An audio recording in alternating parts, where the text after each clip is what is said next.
Дали знаете дека грудките во градите и затнатите млечни канали се меѓу најчестите причини за болка и престанок на доењето во првите неколку недели после породувањето?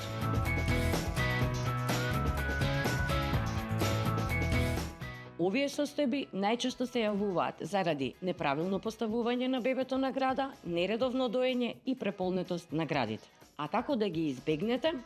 Престојувајте во иста соба со вашето бебе. Реагирајте на раните знаци на глад. Правилно позиционирајте го бебето на града. А што значи правилно позиционирање? Градата никогаш не се поставува централно, се поставува асиметрично. Позиционирајте ја градата во правец на носето на бебето. Овие состојби не се причина за престанок на доењето, но ако ги игнорирате, можат да доведат до болка, воспаление и прекин на доењето. Затоа препораката до сите идни мајки е: едуцирајте се во текот на бременоста за доењето, развојот на лактацијата и како вашето тело се менува и адаптира.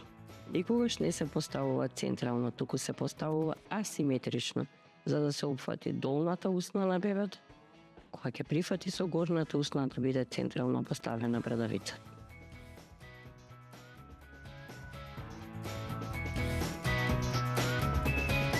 Бебо нуди практични совети за препознавање на симптомите на грудки, затнати млечни канали и преполнетост во градите.